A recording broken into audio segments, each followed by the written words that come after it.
So this week, I was bound and determined that I was not going to talk about doubt.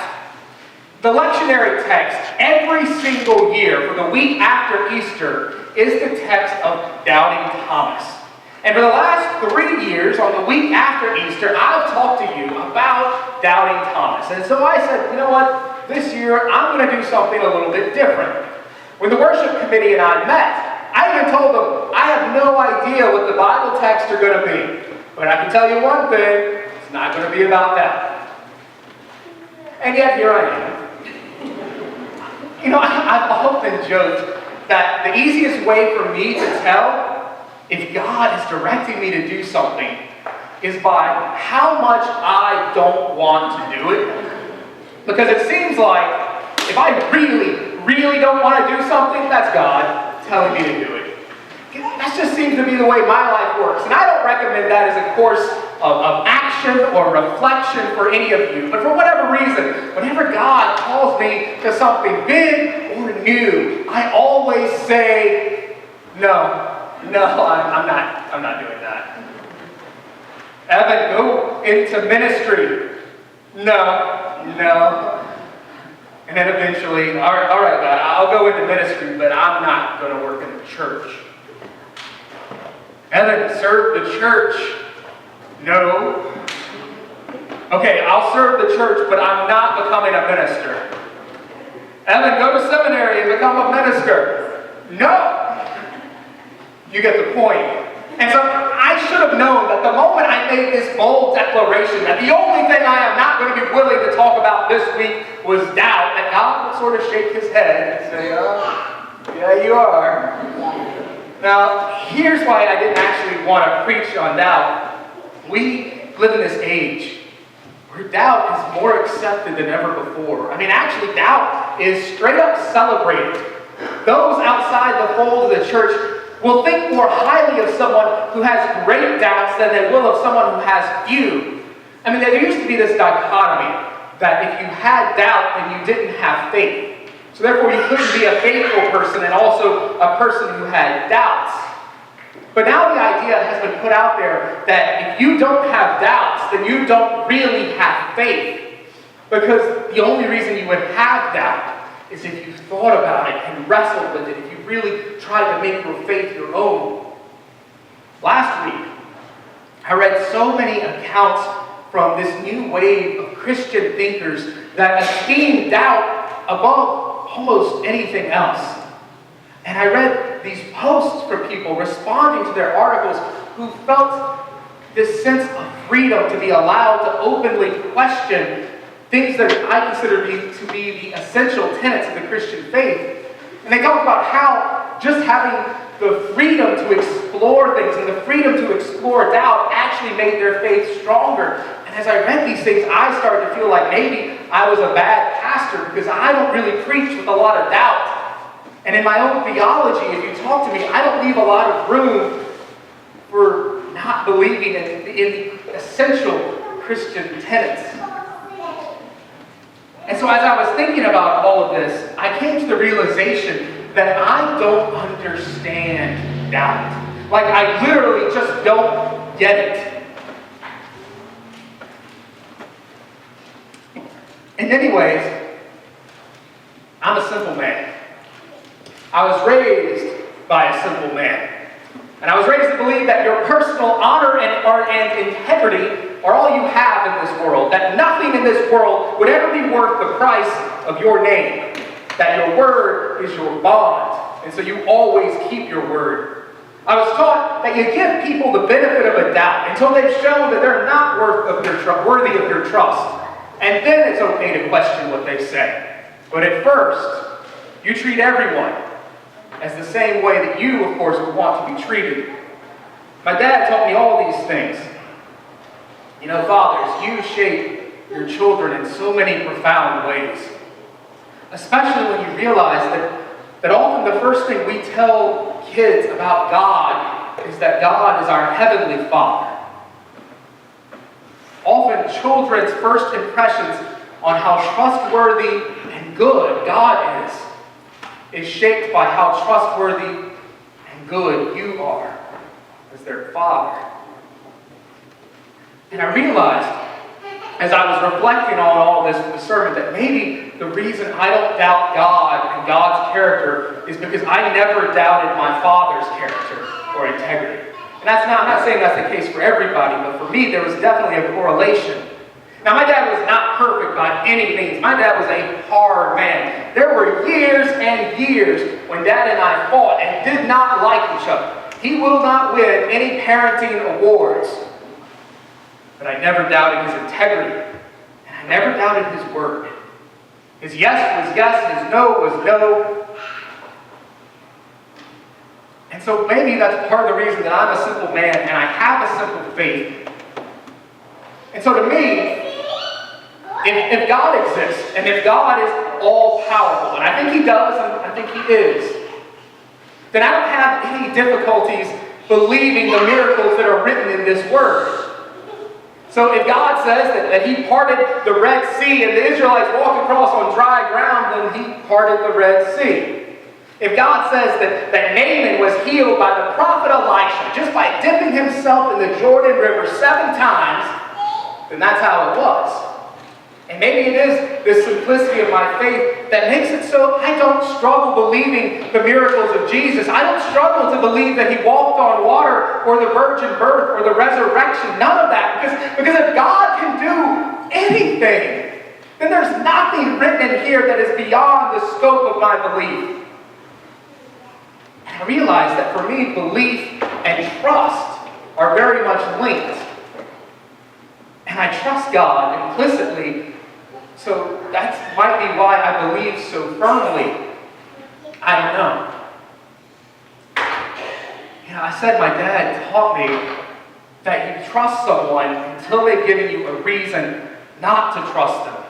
And after that, then they have to prove themselves to you. Now, I know this wouldn't be the case for everyone, but I wonder if some people doubt because they feel like God has violated their trust at some point.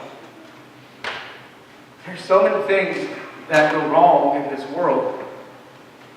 Loved ones pass away. That girl that you think is the love of your life breaks your heart.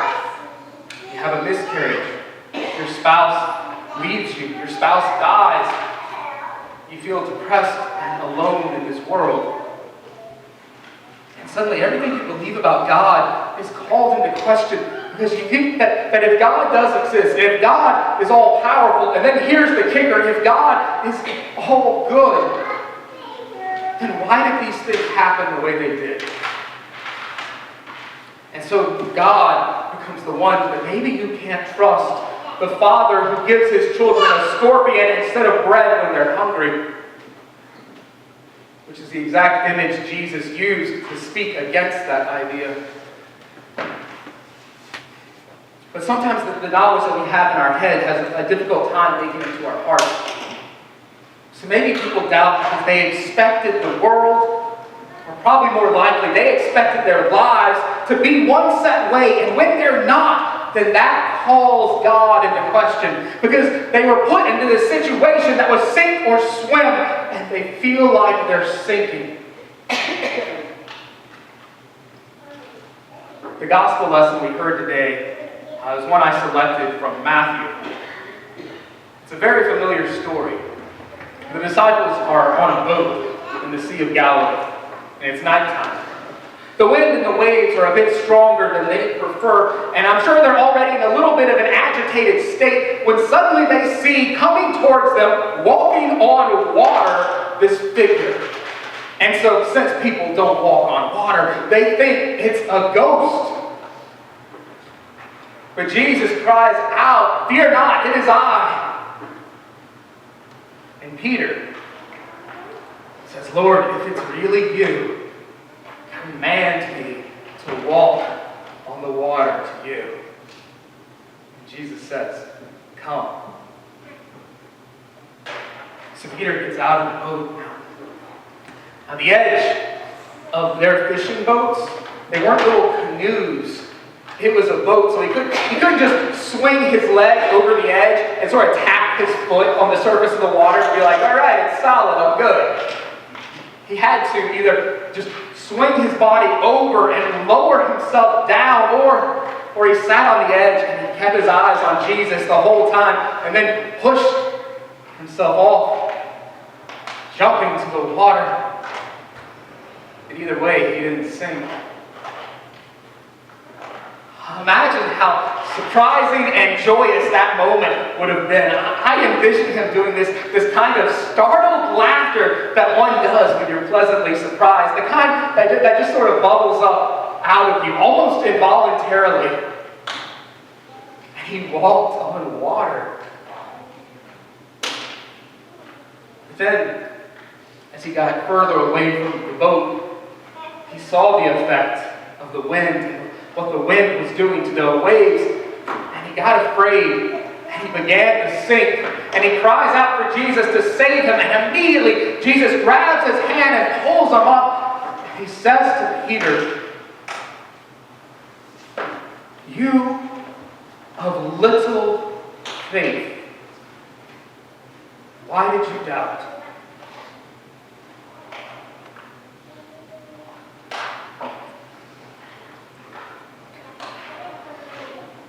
I feel kind of weird saying this because it's Jesus and all. But that statement strikes me as hurtful. I mean, Peter was the only one who was brave enough to risk coming out on the waves.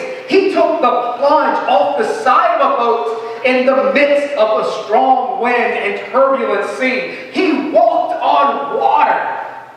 And in the moment he faltered even a little bit, he gets scolded for having little faith. And the thing is, as far as we know, Peter doesn't walk on water again. Never even tries. And I can't help but wonder what Peter's reaction was at that moment. I mean, did he agree with Jesus? Did he sort of shake his head like, "Oh man, he's right, I really should have had more faith"? Or did he feel a bit resentful? What do you mean, little faith? I climbed out of a boat in the midst of a storm. I walked on water. And in the moment, I began to feel a little bit afraid because I was doing this thing that's impossible, that people don't do, walking on water. That was the moment I began to sink. And you scold me. I trusted you, Jesus, and you let me sink. And if I'm honest, I think both of these reactions would be legitimate and justified. I just really wonder, what memory of this did Peter carry around with him? Was it a badge of honor for the moments that he did succeed and he walked on water? Or was it a source of shame, a scar that needed to be healed because of his doubt and beginning to sink? Either way, of all the disciples, he's the only one who bore that, because he was the only one who was brave enough to get out of the boat, the only one of them brave enough to be put in a position where doubt would even be a possibility. Last year, I preached a sermon on addiction. And in the beginning of that sermon,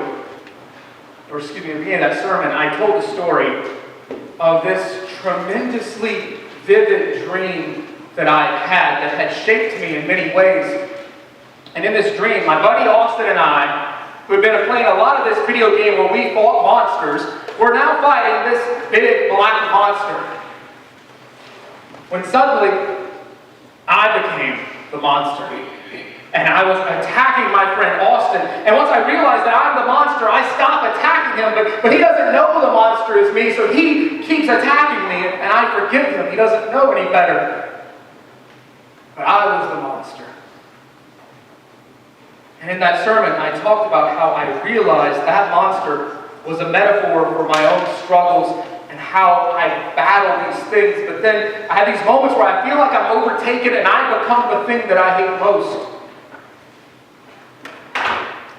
And that's the part of that I told you, the part that I didn't tell you, the part that I've told very, very few, is that when I woke up that morning, something about that dream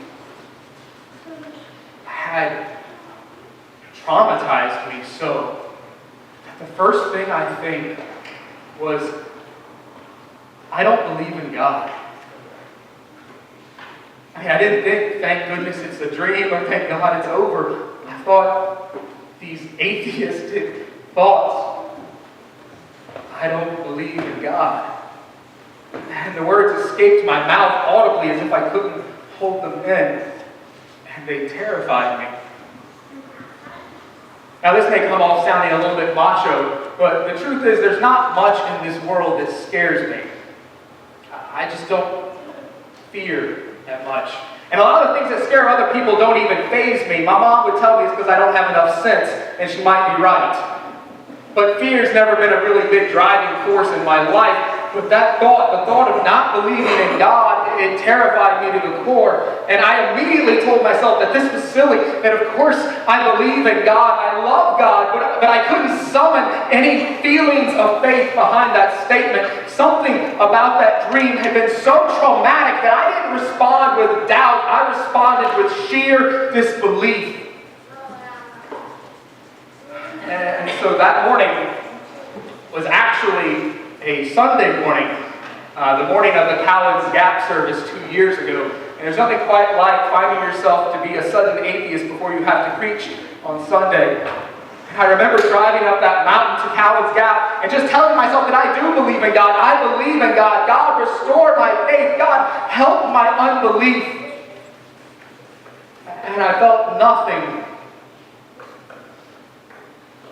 But the truly weird and wonderful thing is that I started that service filled with fear and doubt, and through nothing more than worship and fellowship, I ended that service filled with peace and belief again. Sometime in that service, my faith had been restored just by the presence of God in our worship and in our community together. And by the time I went home that afternoon, that morning of disbelief felt like it itself had also been a part of the dream and not a part of my reality. That's how far removed it felt from what I feel and what I know. But from that moment, I realized that there is a part of me that is genuinely fearful of doubt and anything that would make me feel doubt. My road to faith, to becoming a Christian, was a long one, and it was a hard one. It was one that was filled with a lot of taking one step forward and then backsliding a couple of steps. And even after becoming a Christian, I lived with these memories of my failure in the faith walk, and I had this constant fear of falling away, of not being the good soil, of turning my back on the one that I love. Just in order to fit in college, to have some acceptance, or to feel some sort of sense of love or security that ultimately would be false, but that at the moment would feel very present and very real. When I was first feeling called to the ministry, I didn't tell God no because of a lack of faith in Him. I told God no because of a lack of faith in me. See, that's the thing about Peter. Of all the disciples, he was the only one who doubted on the water because he was the only one brave enough to go out there and risk sinking. And he sank. He did. None of the other disciples from that day forward lived with the consequence of their doubt like Peter did. None of them were chastised by Jesus for their little faith. But none of them got to walk on water. And it may not have been for long, but Peter did. So what about you? Do you try to walk on water, risking failure and doubt? Or do you let your fears keep you in the boat, securing your faith, but missing out on this phenomenal experience with Jesus?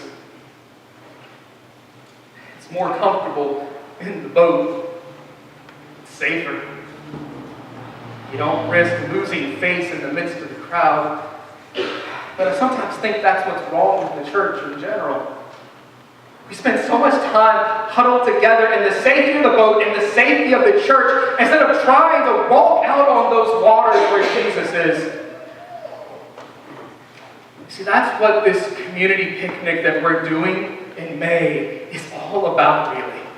See, there are people in this community who will never step into this church. People who may have something against church in general. People who may have doubt or resentment against God because of the circumstances of their life. Or maybe people who just have this image of who we as the United Presbyterians are. And so in faith, we are taking a step out of this boat. Actually, you know what? No. We're jumping out of this boat. We're not sticking our leg over and testing the waters. We're doing it. You know what? This thing, it might fail. You know what? This thing's going to fail on some levels. That's just the way of it. But the only way it's going to be even remotely successful by any standard is if every one of you finds some way to climb out of this boat yourself. We're going to need people to run the booths and to help with games. We're going to need people to make a lot of food. We're going to need people, biggest of all, to invite people to come, because people aren't going to just come because you put flyers everywhere around town. And so that's going to mean that you have to step out of what's comfortable for you to invite them to this. Not once or twice, but maybe even 3 times. A reminder on Friday afternoon, before, maybe even a call on Saturday morning. We're going to have to reach out like we have never reached out before if this thing is going to have any chance of success. And I believe in you. I believe in your capability to do this. And even with all of that, we might fail. And we might sink. You know what? So what? I mean, this thing could be a colossal waste of time, of money, of effort, but I would rather sink than stay in the boat doing nothing. I would rather we risk doubt, doubting ourselves, doubting what people think of us, maybe even doubting God, than complacently sit in the boat because we are ruled by our fear of doubt and our fear of failure. 2 years ago, I gave a sermon about how things were going to change around here, how the church as you know it was going to be a little bit different. And some people responded to this with fear. Some of you were inspired, and a lot of you were a mix of both. Session talked about a lot of ideas, but in the end we were overwhelmed with the details and bad timing. And then the power of routine creeps up, and things sort of got pushed aside. But the message from that day, calling us out of the boat, it was from God. And so it didn't go away. It lay dormant for a bit. It was a message that was planted in the hearts of our elders, and it's grown into this idea, this first new thing of the community picnic. This idea wasn't mine. It was born out of a time of searching and prayer from the session. So now I invite, that's too weak of a word, I challenge you. Come with us. Come with us. Don't stay huddled in the boat. Don't let any fear of doubt or failure keep you trapped in a place where, yes, you are safe, but in a place where you might miss Jesus. Because Jesus meets us here once a week, but He is in that community every single day. Like I said, this thing might fail. And that failure might make us doubt what we're doing here, but in the midst of that fear, we have to remember that the moment Peter began to sink, and he cried out to Jesus, Jesus immediately took him by the hand.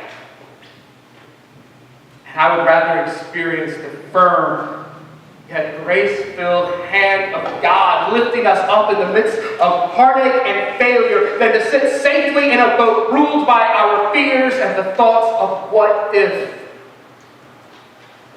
When my eyes look out at this community, I see a community that is in great need. Material need, yes, but also a people who are spiritually starving and they don't know how much they long to be clothed with God's presence. The community is in need, and we can't do all of it, but we can do some things. We are able to meet some of that need. Perhaps we have been born for such a time as this. Amen.